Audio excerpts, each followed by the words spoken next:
भोले बाबा के सत्संग के दौरान हुए भयंकर मौत के तांडव के बाद पहली बार सांसद चंद्रशेखर आजाद ने सरकार और बाबा को आड़े हाथों लिया। बिना किसी भेदभाव के अधिक से अधिक आर्थिक सहायता मृतक आश्रितों को देने की मांग करते हुए ढोंग और पाखंड से बचने की अपील की। सत्संग के दौरान हुई 123 मौतों के बाद किसी दल ने बाबा के खिलाफ एक शब्द भी नहीं बोला, मगर आज नगीना के सांसद चंद्रशेखर आजाद ने जमकर सरकार और बाबा को कटघरे में खड़ा करते हुए इस घटना के लिए सरकार को जिम्मेदार बताया। लाखों की संख्या में भक्तों की सुरक्षा के इंतजाम नहीं थे। उन्होंने बाबा से कहा कि वह दलित तबके के इतने बड़े हितैषी है तो अपनी अकूत संपत्ति बेचकर 1-1 करोड़ रुपया मृतकों के आश्रित परिवार को दे। उन्होंने दलितों से अपील करते हुए कहा कि वैसे ढोंग और पाखंड से बचें, यह कोई भला नहीं कर सकते हैं। जाते जाते उन्होंने चेतावनी भरे लहजे में कहा कि इस घटना को संसद में बड़े जोर शोर से उठाया जाएगा।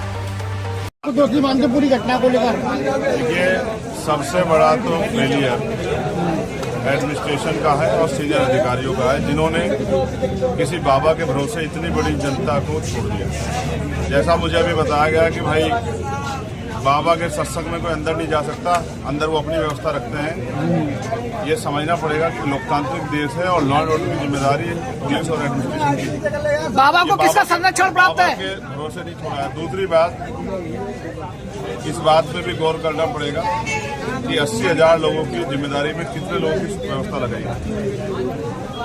अगर 100 लोगों की, 50 लोगों की या 200 लोगों की लगाई गई तो ये पर्याप्त नहीं। तो LIU का इंटेलिजेंस का भी बहुत बड़ा फेलियर है। और दूसरा, सरकार अगर निगरानी नहीं रखेगी, सरकार को तो ये पता लग जाता है किसके घर में क्या बना है, किसने कौन से रंग के कपड़े पहने हैं। सरकार तो सब कुछ बता देती है। तो इतनी बड़ी मॉब और जो घटनाएं जो हैं घट गई, इतनी बड़ी, इतने लोग जान चले गई, इसके पल्ला झाड़ के सरकार काम नहीं चलेगी। बाबा को किसका संरक्षण प्राप्त है? बाबा किसके संरक्षण में? 2.5 लाख पहुंची थी पब्लिक। इंटेलिजेंस का फेलियर है या नहीं है? 80,000 की परमिशन, तो 80,000 लोग थोड़े होते हैं क्या? बाबा को किसका संरक्षण है? ये सरकार के संरक्षण के बिना थोड़ा ही है। आप ये बताओ, जब सारी FIR दर्ज हुई है तो बाबा का नाम उसमें नहीं है, तो ये बिना मुख्यमंत्री जी की मर्जी के थोड़ा ही हो रहा होगा। क्यों बचाया जा रहा है? अब ये तो आप लोग पूछो मुख्यमंत्री। मैं तो ये कह रहा हूँ, विपक्ष क्या कह रहा है? हमारे लोगों को, विपक्ष नहीं, हम कह रहे हैं, विपक्ष छोड़िए, हम ये कह रहे हैं कि अंधविश्वास, पाखंडवाद से जितना जनता दूर रहेगी उतना ही उनका जीवन सुरक्षित रहेगा। और ये भी समझिए, मैं बाबा से भी कहना चाहता हूँ, बाबा अगर इन लोगों के हितैषी हैं तो कम से कम 1-1 करोड़ रुपए का मुआवजा इन परिवारों को दे। और सरकार अगर जाति धर्म देख के कार्रवाई नहीं कर रही है तो 25-25 लाख रुपए का मुआवजा देकर इनकी मदद करे और अपने यहाँ की अस्पताल और तमाम तरह की मेडिकल सुविधाओं को भी, क्योंकि उस दिन ऑक्सीजन की व्यवस्था नहीं थी सही रूप से, इन सुविधाओं को भी जो है अपना ठीक करे, जिससे कि जनता को परेशानी ना हो। सांसद जी, बीएसपी उपचुनाव लड़ रही है, इस पे क्या कहेंगे आप? सांसद जी, बीएसपी उपचुनाव लड़ रही है, इस पे क्या कहेंगे? और ये है कि बहुत सारे लोगों की जान गई है और बहुत सारे लोग ऐसे हैं जो अभी चिन्हित नहीं हुए। बीएसपी उपचुनाव लड़ रही है, क्या कहेंगे इस पे?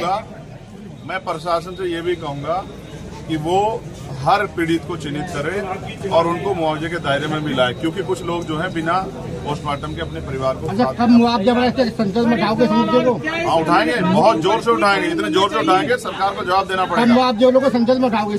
इस मामले को संसद में इतनी जोर से उठाएंगे कि सरकार को जवाब देना पड़े। और अभी हमने अपने सीनियर नेताओं से कहा कि वो आंकड़े इकट्ठा करें, कितने लोगों की जान गई है, टोटल कितने लोग जिनकी जान गई है। और मैंने जो आपसे कहा 80,000 लोगों की जिम्मेदारी, परमिशन में 80,000 लोग थे, तो 100 लोगों के भरोसे नहीं छोड़ी जा सकती। बीएसपी उपचुनाव लड़ रही है, क्या कहेंगे सांसद जी आप? हाँ, ये इसके लिए एडमिनिस्ट्रेशन से जवाब मांगा जा रहा है कि अब तक बहुत सारे लोग अपने परिवार को नहीं मिल पाए। तो मैं उम्मीद करूंगा कि मुख्यमंत्री इनके दर्द को समझेंगे, गरीबों के दर्द को, और इनको न्याय दिलाने का काम करेंगे। और दोषियों पे, चाहे वो बाबा हो या कोई और हो, जब न्यायिक आयोग बन गया तो वो फेर जांच करके कठोर से कठोर कार्रवाई पे हो। और मुझे ऐसा लगता है इन बाबा को इसलिए बचाया जा रहा है क्योंकि बहुत सारे बाबा इस काम कर रहे हैं। अगर एक बाबा पे कार्रवाई होगी तो आने वाले कल में दूसरे बाबाओं पे भी कार्रवाई होगी। बीएसपी उपचुनाव लड़ रही है, क्या कहेंगे सांसद जी इस पे? बीएसपी उपचुनाव लड़ रही है पहली बार। यार, इतनी बुरी पीड़ा में हैं लोग, अब आप चुनाव में घूम रहे हो। ठीक है, चुनाव तो चलते रहेंगे, सबको अधिकार है लोकतंत्र में लड़ने का। लेकिन मैं फिर अपने आपसे कह रहा हूँ, मीडिया के साथियों, ये मीडिया के साथी भी प्रोग्राम कवर करने जाते हैं, आपकी जिंदगी को नुकसान हो सकता था, आपको भी आपके साथ दुर्घटना घट सकती थी। हमें आवाज उठानी पड़ेगी सब लोगों को मिलकर कि ऐसे बाबाओं पे और ऐसे जो है लापरवाह अधिकारियों पे सब पे कार्रवाई ऐसे कार्यक्रमों की कवरेज के लिए मीडिया भी प्रतिबंधित होती है बाबा के कार्यक्रम के लिए। होनी नहीं चाहिए। अगर बाबा भगवान का प्रवचन कर रहे हैं, बाबा प्रतिबंध करते हैं बंद करते हैं, तो फिर बाबाओं के हिसाब चला लो देश को। क्या बाबाओं के, ये संवैधानिक देश है, ये लोकतांत्रिक व्यवस्था चलेगा, इसमें एडमिनिस्ट्रेशन, पुलिस और बहुत सारे न्यायपालिका, सब लोगों को पावर है। तो बाबाओं के साथ देश चलाओगे तो फिर यही घटना होगी। मैं लोगों से अपील करूंगा कि बचे अंधविश्वास पाखंडवाद से और अपने घर पे ही अपने इष्ट को मनाएं। धन्यवाद।